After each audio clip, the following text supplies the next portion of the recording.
मानव चेतना के उदय से ही ऋषियों ने एक विचलित करने वाली घटना देखी है।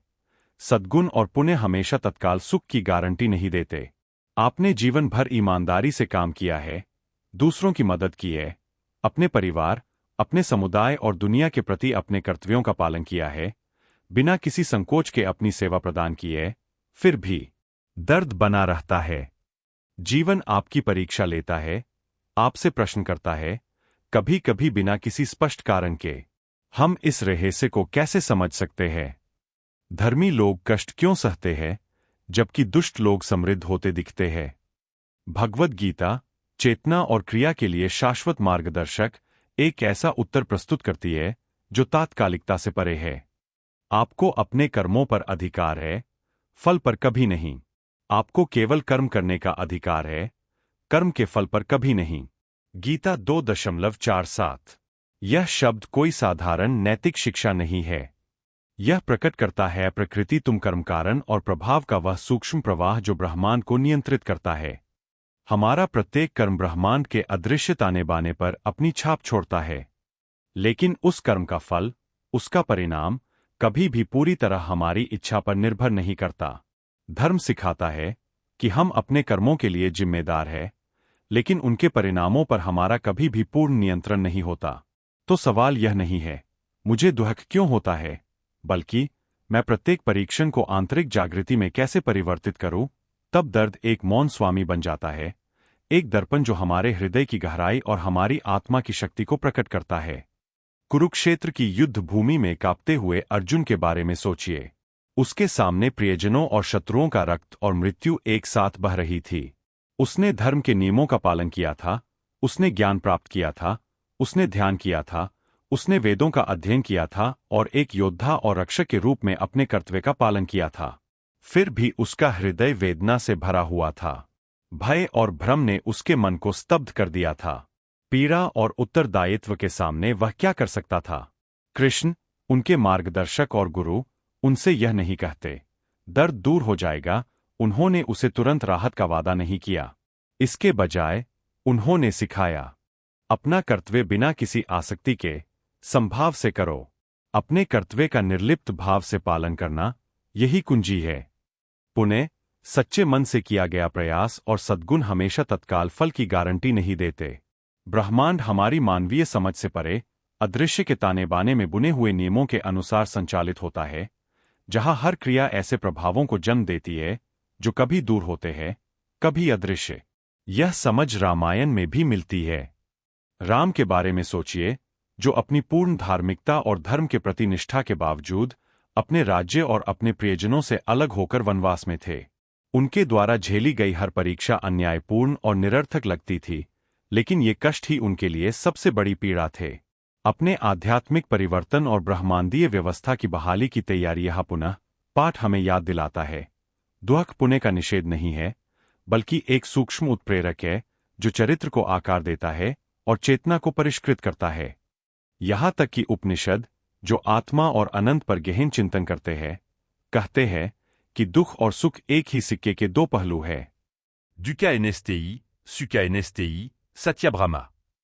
न तो दुख है, न सुख है, केवल परमात्मा ही शेष है। धर्म के चश्मे से देखा जाए तो दुख एक बाधा नहीं बल्कि एक बाधा है। चेतना का स्कूल्य हमें केंद्रित रहना सिखाता है, यह समझना सिखाता है कि असली मालिक पुरस्कार नहीं बल्कि कर्म है। ईमानदारी से किया गया हर कर्म अदृश्य दुनिया पर अपनी रोशनी बिखेरता है। इस प्रश्न के बारे में सोचें, यदि आप स्वीकार करते हैं कि आपके द्वारा झेली जाने वाली प्रत्येक पीड़ा एक है जागृति का बीज, जैसे जैसे आपका हृदय परिवर्तित होता है और आपका मन विकसित होता है, जीवन के प्रति आपकी धारणा किस प्रकार बदलती है। बुद्धिमान लोग कहते हैं कि कर्म उस अदृश्य हवा की तरह काम करता है जो टीलों को आकार देती है। हम उस शक्ति को काम करते हुए नहीं देख सकते, लेकिन उसके प्रभाव परिदृश्य को आकार देते हैं। इस प्रकार हर परीक्षा, हर अन्याय, हर हानि असफलता नहीं बल्कि एक असफलता है। आंतरिक शुद्धिकरण उपकरण, अपनी आत्मा को ऐसे क्षितिज के लिए तैयार करना जिसकी आप अभी तक कल्पना भी नहीं कर सकते। कर्म का वास्तविक रहस्य यह जानना नहीं है कि हम क्यों दुख भोगते हैं, बल्कि यह समझना है कि हम क्यों दुख भोगते हैं। इस दुख के बीच कैसे संभाव बनाए रखें, कैसे फल की आसक्ति के बिना धर्मपूर्वक कर्म करते रहना है, और कैसे हर पीड़ा को प्रकाश में, हर परीक्षा को जागृति में बदलना है। यदि अर्जुन युद्ध के बीच में स्पष्टता पा सके, यदि राम वनवास और कठिनाई के बावजूद वफादार रह सके, तो आप भी अपने संघर्षों और गलतफहमियों के बीच स्पष्टता पा सकते हैं। सही कार्य का मौन बल तब प्रत्येक कष्ट धर्म की प्राप्ति की ओर एक कदम बन जाता है, आत्मा के सत्य की ओर एक कदम बन जाता है, तथा यह याद दिलाता है कि प्रकाश कभी कभी सबसे घनी छाया के पीछे छिप जाता है। गीता के इन शब्दों पर विचार करें। योगः कर्मसु कौशलम, योग कर्म पर प्रभुत्व है। गीता 2.50। सच्चा योग केवल ध्यान या प्रार्थना नहीं है, यह दैनिक जीवन में क्रियाकलापों में निपुणता, केंद्रित रहने, निष्ठापूर्वक सेवा करने तथा संसार के अन्यायपूर्ण प्रतीत होने पर भी सद्गुण के मार्ग पर चलने की क्षमता। हर परीक्षण, हर अन्याय, हर हानि जो आप देखते हैं, वह सजा नहीं है, बल्कि आंतरिक जागृति का आह्वान। और यदि आप ध्यानपूर्वक देखें, यदि आप पीड़ा का बुद्धिमता और साहस के साथ स्वागत करें, तो आप पाएंगे कि कर्म कभी क्रूर नहीं होता। यह तो बस एक मांगलिक गुरु है, चेतना का शिल्पी है, परम सत्य का मार्गदर्शक है। पुराणों में युगों युगों से वर्णित ऐसी कथाएं हैं जो धर्म और कर्म के गहन सत्य का प्रकाश डालती है। राजा हरिश्चंद्र की कथा ऐसी ही एक ज्योति है। महान गुणों और अटूट निष्ठा के धनी राजा, वे स्वयं सत्य के साक्षात स्वरूप थे। उनका नाम एक प्रतीक की तरह गूंजता है, जो कभी सत्य से विचलित नहीं होता। फिर भी उसका जीवन पुरस्कारों से भरा हुआ नहीं था। उसने अपना सब कुछ गंवा दिया, अपना राज्य, अपनी संपत्ति, अपना परिवार और लगभग अपना जीवन भी। हर धर्मी कार्य उसे और अधिक दुख की ओर ले जाता प्रतीत होता था।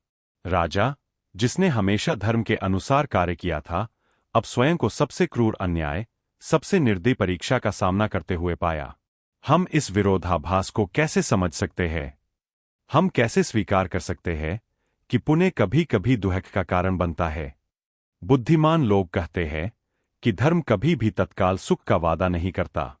यह एक आंतरिक प्रकाश, एक अदृश्य शक्ति जो दिखावे और दृश्य परिणामों से परे आत्माओं का मार्गदर्शन करती है। हरिश्चंद्र की परीक्षा भाग्य और स्वयं देवताओं ने ली। जब पुराणों में उनका सब कुछ छीन लिए जाने का वर्णन मिलता है, तब भी वे क्रोध या निराशा में नहीं पड़े। उन्होंने ईश्वरीय न्याय के विरुद्ध कभी बड़बड़ाया नहीं। हर परीक्षा उनके लिए एक सीखने के लिए पवित्र स्थान, एक ऐसा क्षेत्र जहां सत्य को हर कीमत पर बनाए रखना था। सत्यम भूरा, प्रियम भूरा, न भूरा सत्यमा प्रियम। सत्य बोलो, जो अच्छा लगे वह बोलो, कभी भी झूठ या अप्रिय बात मत बोलो। Taittiriya Upanishad। ये शब्द केवल नैतिक उपदेश नहीं है, ये उथल पुथल में दिल का मार्गदर्शक। हरिश्चंद्र को गुलामी में बेचे जाने, अजनबियों की सेवा करने और घोर अपमान सहने के बावजूद वे सत्य और धर्म के प्रति निष्ठावान रहे। उनका वह अपार और मानवीय प्रेक्षकों के लिए अवर्णनीय दर्द उनके लिए एक पीड़ा बन गया। भक्ति और शुद्धि का कार्य। उस दृश्य की कल्पना कीजिए, एक शक्तिशाली राजा जो अपने न्याय और सत्यनिष्ठा के लिए प्रसिद्ध था, दास्ता में धकेल दिया गया। ऋषियों के गीतों में वर्णित है कि वह अपनी पीड़ा में भी मुस्कुरा रहा था, क्योंकि वह जानता था कि धर्म कोई तत्काल पुरस्कार नहीं है। यह एक आत्मा की निरंतर परीक्षा, एक ऐसी प्रक्रिया जिसमें प्रत्येक पुण्य कार्य, भले ही वह दुनिया के लिए अदृश्य या गलत समझा गया हो, ब्रह्मांड में एक स्थायी प्रकाश पैदा करता है। राजा हरिश्चंद्र हमसे एक महत्वपूर्ण प्रश्न पूछते हैं, क्या आप अपने सिद्धांतों पर अडिग रह पाते हैं जब आपके चारों ओर सब कुछ बिखर रहा हो? यह शाश्वत प्रश्न हमें अपने आंतरिक संतुलन से रूबरू कराता है।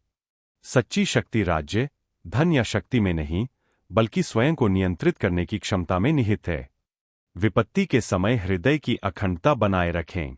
महाभारत में कृष्ण यह भी सिखाते हैं कि कर्म का परिणाम हमेशा तत्काल या प्रत्यक्ष नहीं होता। इसी प्रकार हरिश्चंद्र को अंततः अपने दृढ़ निश्चय का फल मिला, लेकिन केवल तभी जब दैवीय समय पूरा हुआ। देवताओं ने उनके धैर्य और विश्वास को देखकर, उनकी निष्ठा और पवित्रता का सम्मान करते हुए, उनका खोया हुआ सब कुछ वापस लौटा दिया। इस प्रकार पीड़ा, दंड का संकेत होने से कहीं दूर, एक ऐसी चीज बन जाती है, आध्यात्मिक उत्थान के लिए उत्प्रेरक है। क्षति, हर अपमान, हर अन्याय अपने भीतर एक आंतरिक जागृति का बीज रखता है। राजा हरिश्चंद्र साहस और धैर्य के साथ इस मार्ग पर चले और एक सार्वभौमिक शिक्षा दी।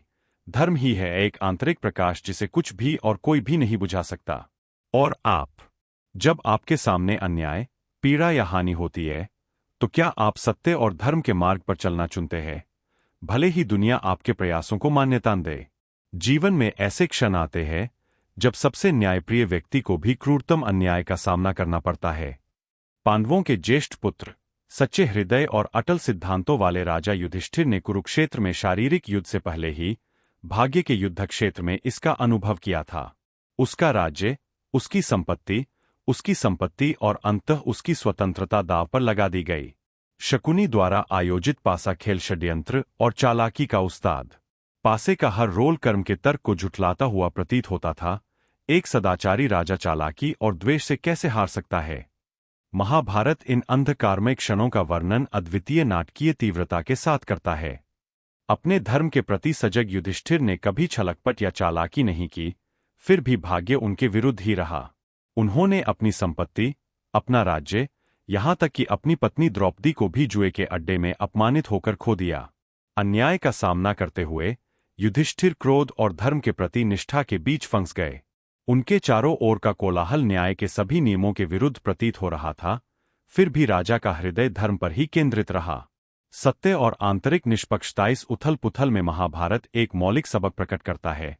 सदाचार हमेशा परीक्षणों से रक्षा नहीं करता, लेकिन यह विवेक और आत्मा को मजबूत बनाता है। सुखम दुःखम च यावत् कर्मणा फलम न लभ्यते तथा सत्यं धर्मः सम्यक् ध्यानम्। सुख और दुःख आते जाते रहते हैं, जो धर्म में स्थित रहता है वह दृढ़ रहता है। पासा का खेल केवल भाग्य की परीक्षा था, बल्कि मन और आंतरिक प्रभुत्व का दर्पण। युधिष्ठिर समझ गए थे कि अपना सब कुछ खो देना कोई आध्यात्मिक असफलता नहीं है। असली परीक्षा तो तब थी जब स्वयं पर नियंत्रण रखना, अपने हृदय को शुद्ध और मन को शांत रखना।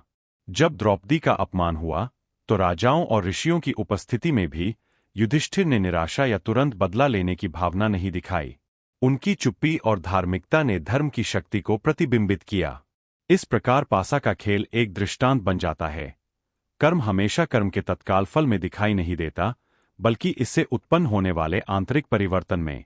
इस प्रश्न पर विचार करें, यदि कल आप अपना सब कुछ खो दें, तो क्या आप अपने सिद्धांतों के प्रति सच्चे रह सकेंगे तथा अपने हृदय में कड़वाहट को नहीं आने देंगे? भगवद गीता में कृष्ण युद्ध के मैदान में अर्जुन को यही सत्य सिखाते हैं। योगः कर्मसु कौशलम, योग कर्म पर प्रभुत्व है। गीता 2.50। यहां योग केवल ध्यान नहीं है, यह दैनिक कार्यों में हृदय और मन पर नियंत्रण, तब भी जब परिस्थितियां प्रतिकूल लगे और परिणाम प्रयासों के विपरीत हों। युधिष्ठिर में यह निपुणता कूट कूट कर भरी थी। उन्होंने कर्म के फल की चिंता किए बिना निष्ठापूर्वक कर्म किया। उपनिषद एक अतिरिक्त आयाम जोड़ते हैं। Dukkha NSTI, Sukha NSTI, Satya Brahma. न तो दुख है न सुख है, केवल परमात्मा ही शेष है। युधिष्ठिर को जो भी हानि, अपमान, परेशानी हुई, वह सब उनके लिए एक वरदान थी। आत्मा के लिए एक सबक यह एक अनुस्मारक है कि सच्ची सुरक्षा संपत्ति में नहीं, बल्कि आंतरिक शक्ति और धर्म के साथ संरेखन में निहित है। पासा का खेल अपनी स्पष्ट क्रूरता के बावजूद युधिष्ठिर को इसके लिए तैयार कर रहा था। कुरुक्षेत्र की अंतिम परीक्षा हर अपमान, हर आघात, हर अन्याय हृदय की एक गढ़ाई थी। कष्टों ने उसकी योग्यता को कम नहीं किया, उसने उसे परिष्कृत किया, पवित्र किया और उसे संसार का भार अपने कंधों पर उठाने के योग्य बनाया। अपने बारे में सोचें, जीवन में कितनी बार आपको अपनी ईमानदारी के बावजूद अन्याय का सामना करना पड़ा है, और कितनी बार आपने इस अन्याय को खुद को धार्मिकता से दूर जाने दिया है। महाभारत केवल युधिष्ठिर के पतन की कहानी ही नहीं कहता, बल्कि यह भी दर्शाता है कि आंतरिक जागृति जो परीक्षणों से उभरती है, अपने पूर्ववर्ती हरिश्चंद्र की तरह, वह यह प्रदर्शित करते हैं कि दुख और हानि आध्यात्मिक परिवर्तन के साधन हैं। जब स्वयं पर नियंत्रण रखना, अपने हृदय को शुद्ध और मन को शांत रखना। जब द्रौपदी का अपमान हुआ तो राजाओं और ऋषियों की उपस्थिति में भी युधिष्ठिर ने निराशा या तुरंत बदला लेने की भावना नहीं दिखाई। उनकी चुप्पी और धार्मिकता ने धर्म की शक्ति को प्रतिबिंबित किया। इस प्रकार पासा का खेल एक दृष्टांत बन जाता है। कर्म हमेशा कर्म के तत्काल फल में दिखाई नहीं देता, बल्कि इससे उत्पन्न होने वाले आंतरिक परिवर्तन में। इस प्रश्न पर विचार करें, यदि कल आप अपना सब कुछ खो दें, तो क्या आप अपने सिद्धांतों के प्रति सच्चे रह सकेंगे तथा अपने हृदय में कड़वाहट को नहीं आने देंगे? भगवद गीता में कृष्ण युद्ध के मैदान में अर्जुन को यही सत्य सिखाते हैं। योगः कर्मसु कौशलम, योग कर्म पर प्रभुत्व है। गीता 2.50। यहाँ योग केवल ध्यान नहीं है, यह दैनिक कार्यों में हृदय और मन पर नियंत्रण, तब भी जब परिस्थितियां प्रतिकूल लगे और परिणाम प्रयासों के विपरीत हों। युधिष्ठिर में यह निपुणता कूट कूट कर भरी थी। उन्होंने कर्म के फल की चिंता किए बिना निष्ठापूर्वक कर्म किया। उपनिषद एक अतिरिक्त आयाम जोड़ते हैं। Dukkha NSTI, Sukha NSTI, Satyabrahma. न तो दुख है न सुख है, केवल परमात्मा ही शेष है। युधिष्ठिर को जो भी हानि, अपमान, परेशानी हुई, वह सब उनके लिए एक वरदान थी। आत्मा के लिए एक सबक यह एक अनुस्मारक है कि सच्ची सुरक्षा संपत्ति में नहीं, बल्कि आंतरिक शक्ति और धर्म के साथ संरेखन में निहित है। पासा का खेल अपनी स्पष्ट क्रूरता के बावजूद युधिष्ठिर को इसके लिए तैयार कर रहा था। कुरुक्षेत्र की अंतिम परीक्षा हर अपमान, हर आघात, हर अन्याय हृदय की एक गढ़ाई थी। कष्टों ने उसकी योग्यता को कम नहीं किया, उसने उसे परिष्कृत किया, पवित्र किया और उसे संसार का भार अपने कंधों पर उठाने के योग्य बनाया। अपने बारे में सोचें, जीवन में कितनी बार आपको अपनी ईमानदारी के बावजूद अन्याय का सामना करना पड़ा है, और कितनी बार आपने इस अन्याय को खुद को धार्मिकता से दूर जाने दिया है। महाभारत केवल युधिष्ठिर के पतन की कहानी ही नहीं कहता, बल्कि यह भी दर्शाता है कि आंतरिक जागृति जो परीक्षणों से उभरती है, अपने पूर्ववर्ती हरिश्चंद्र की तरह, वह यह प्रदर्शित करते हैं कि दुख और हानि आध्यात्मिक परिवर्तन के साधन हैं। एक शैली ध्यानपूर्ण, आध्यात्मिक और प्रेरणादायक, पिछले अनुभागों से अलग। एक कहानी और उससे सीखे गए सबक। गीता, रामायण, पुराणास एट उपनिषद्स की शक्तिशाली उद्धरण और हिंदू कहावतें दर्शकों को मोहित करने के लिए की कठोर प्रश्न दर्शक को अपने जीवन और विश्वास पर चिंतन करने के लिए प्रेरित करना। खंड 4, भक्ति की सांस। हर परीक्षा के बीच में, जब ऐसा लगता है कि दुनिया हमारे खिलाफ है, एक गहरी शक्ति आत्मा से फुसफुसाती है, भक्ति दुख से परे है। हिंदू परंपरा में इस मार्ग को कहा जाता है योगा, हृदय का मार्ग, ईश्वर के प्रति सेवा और शुद्ध प्रेम का मार्ग।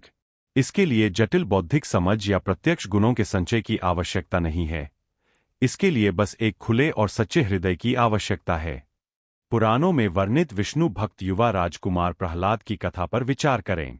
जब उसके पिता राक्षस राजा हिरण्यकश्यप ने उसकी आस्था के कारण उसे नष्ट करने का प्रयास किया, तब भी प्रहलाद अडिग रहा। हर परीक्षा, हर खतरा, हर कष्ट का क्षण उसके लिए ईश्वरीय चिंतन और सत्य के प्रति अपने प्रेम की पुष्टि करने का अवसर। Yateo niso harati manasha, tatra tatra ishvarach. जहां मन भगवान की ओर मुड़ता है, वहां भगवान है। नरादा बाक्टि सूत्रा। भक्ति हमेशा दर्द से नहीं बचाती, लेकिन यह दर्द की धारणा बदल देता है। जब हम अपना हृदय ईश्वर को समर्पित कर देते हैं, तो हर परीक्षा आसान हो जाती है। मौन प्रार्थना हर कष्ट एक आराधना गीत बन जाता है। रामायण बताती है कि कैसे रावण द्वारा निर्वासित और बंदी बनाई गई सीता सबसे कठिन परीक्षाओं के बावजूद हृदय और मन से राम के प्रति वफादार रहीं। उनकी भक्ति ने उन्हें जीवित रहने दिया, आंतरिक प्रकाश पर केंद्रित, यहां तक कि सबसे गहरी छाया में भी। अपने आप से यह प्रश्न पूछें, यदि आपने अपना सब कुछ खो दिया, तो क्या तब भी आप अपना हृदय ईश्वर की ओर मोड़कर आंतरिक शांति पा सकते हैं? भगवद गीता चेतना के परिवर्तन में भक्ति के महत्व पर जोर देती है। ये यथा में प्रपद्यन्ते ते से तथैव भवामि अहम्। मैं प्रत्येक प्राणी के साथ उस भक्ति के अनुसार व्यवहार करता हूं जिसके साथ वह मेर।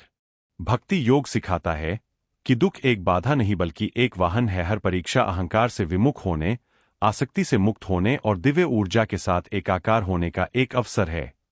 भक्ति वह श्वास बन जाती है जो पीड़ा को प्रकाश में, दुख को शांति में और हानि को आध्यात्मिक उद्घाटन में बदल देती है। अन्यास चिंत्यन्तो मम ये जनः पर्युपास्ते तेषाम नित्य अभियुक्त मनः। जो लोग बिना विचलित हुए सदैव समर्पित होकर मेरा ध्यान करते हैं, मैं उन्हें ऊपर उठाता हूं। गीता 9.14। आपके लिए प्रश्न यह है, क्या आप अपना हृदय, तब भी जब सब कुछ खो गया हो, उस उच्चतर शक्ति को समर्पित कर सकते हैं जो पीड़ा को प्रकाश में बदल देती है।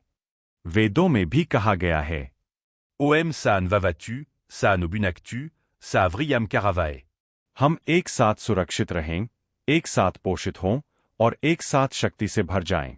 भक्ति योग कोई निष्क्रिय शरणस्थली नहीं है, यह सक्रिय, संलग्न और परिवर्तनकारी भक्ति का प्रत्येक कार्य आत्मा को शुद्ध करता है, एक ऐसा स्थान बनाता है जहां पीड़ा अपना अत्याचार खो देती है और चेतना का प्रकाश पंपता है। जब आप विपत्ति का सामना करते हैं तो अपने हृदय का निरीक्षण करें, क्या यह भय और क्रोध से बंद है या भक्ति और कृतज्ञता के लिए खुला है। हर सांस एक ध्यान बन सकती है, ईश्वर की ओर हर दृष्टि एक मौन गीत बन सकती है। इस प्रवाह में कर्म एक दमनकारी बोझ नहीं रह जाता, यह आंतरिक विकास में एक भागीदार बन जाता है। सीता, प्रहलाद, भक्ति संत सभी हमें यह दिखाते हैं, सच्ची शक्ति ईश्वर की ओर मुड़े हुए हृदय से पैदा होती है। हर परीक्षा एक कदम है, हर कष्ट एक सबक। और अगर आप सबसे तीव्र पीड़ा को भी भक्ति की एक सांस में बदल सकें, तो आप अपने हृदय के बारे में क्या खोजेंगे? भक्ति की सांस सूक्ष्म किंतु शक्तिशाली है। यह फुसफुसाती है, जो ईश्वर के प्रति समर्पण कर देता है। दुख उसका नाश नहीं करता, आंतरिक प्रकाश कभी बुझता नहीं, चाहे वह घोर अंधकार में भी क्यों न हो। प्रेम और विश्वास का प्रत्येक कार्य, चाहे वह संसार के लिए अदृश्य ही क्यों न हो, आत्मा और ब्रह्मांड पर एक अमिट छाप छोड़ता है। इस प्रकार भक्ति का मार्ग हमें सिखाता है कि सच्ची शांति और शक्ति दुख के अभाव से नहीं आती। प्रत्येक कार्य, विचार या इरादा जब विश्वास और ईमानदारी से निर्देशित होता है तो बन जाता है ईश्वर को अर्पित, और आत्मा के लिए प्रकाश। ध्यान की प्रत्येक सांस और प्रत्येक सच्ची प्रार्थना सुरक्षा और मार्गदर्शन का एक अदृश्य जाल बुनती है, तब भी जब दुनिया प्रतिकूल प्रतीत होती है।